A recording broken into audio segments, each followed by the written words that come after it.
Hey guys, it's Mr. B here, and today we're going to talk about using value in your drawings. How can you make your drawings look more 3D? Well, that's just by the process of using value. So, why do you use value? To help your drawings come to life and give them solidity, and it makes them pop. It gives them nice contrast to make them look like they're going from 2D to 3D, like we could reach out and touch them. The three things you want to keep focused on are pressure, smoothness, and light. And we'll talk about those three things as we learn how to shade. So the tools you're going to need are a regular number 2 pencil. That's all you need. It'd be awesome to have drawing pencils, but if you don't have those, all you need is this number 2 regular drawing pencil and a paper towel. You don't need a blender or a blending tortillon. All you need are these two things. And you could even blend with your finger if you wanted to. A lot of people say that you shouldn't do that because your finger has oil in it, but that won't really matter since most people take a digital picture of their sketchbook and then lose it after that.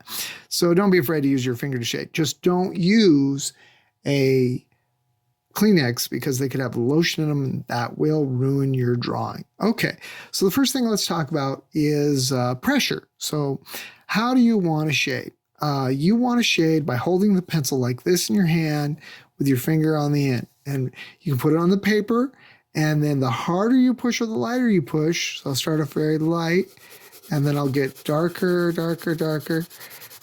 That is the range of value that you can get out of the pencil from light to dark. So remember how hard you push. The lighter you push, the lighter. The harder you push, the darker. Okay.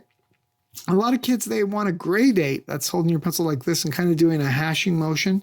And a lot of awesome artists that I know, they shade by gradating, and that's great, and you can do that. But if you're really a beginner to drawing, you should hold your pencil like this and shade. It'll give you a lot smoother, a gradual range of soft value change from light to dark, and it'll look a lot better, and your drawings will really come to life, and it'll be easier for you to do. So hold your pencil like this.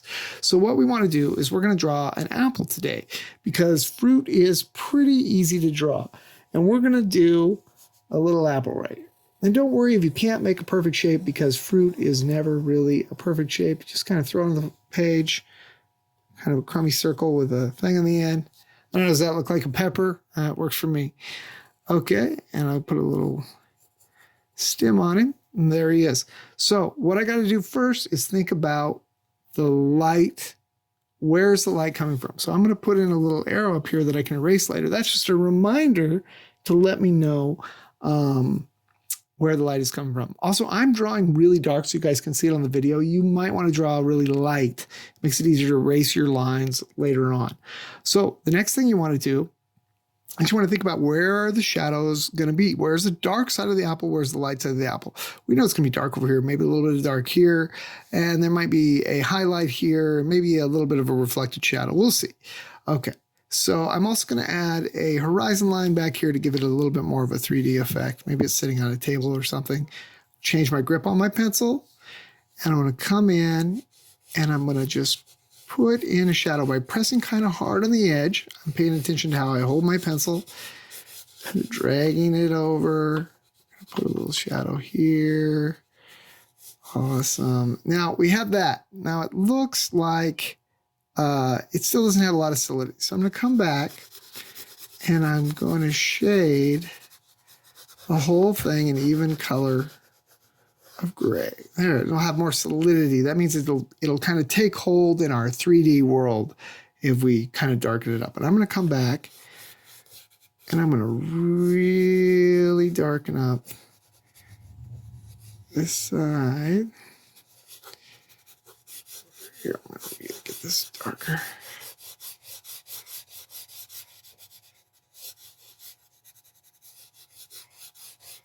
Adding a lot of graphite there. Now what I can do is come in with my finger or a blender and kind of blend this together. And look at that. It makes it a nice, soft range. All right. Beautiful. Now you can see where it went out. I can just use a regular eraser to clean up. I don't need a special gum eraser or a kneaded eraser to do that. It'd be nice if I had them, but I don't need that. I can do this at home. Awesome. Okay, and I'm going to kind of doctor my apple here a little bit. Okay, and now what we want to do now is we want to try to make a little shadow here. All right. If you can hear that car in the background, that's my neighbor revving up his hot rod. He's probably going to do some street racing in front of my house. All right, here we go. We know that that went over there because we can just measure with the pencil. We don't need a ruler. It goes a little bit further. Beautiful. Awesome. Okay, and now lastly, I'm going to put a little highlight over here. Now, some people could do a little window, like a four square. I'm just going to put a little line like that. Kind of clean it up. Kind of cool. I noticed that the artist Albert Durr, the greatest Northern Renaissance artist, he always has little windows in his people's eyes, a little shine. If you look close, you can see that detail. I'm just going to stick with this normal thing. Maybe we'll do a little one here too. Awesome. And so there's our beautiful apple. And I hope you enjoyed that. Remember, the things you need to think about are your tools. What tools do you have? All you need is a regular number 2 pencil and a paper towel or your finger. You want to concentrate on the pressure you use, the smoothness so things don't look scribbly, and the light source. Know where your light source is. Thanks. And here are some drawings that I did in my sketchbook. See ya.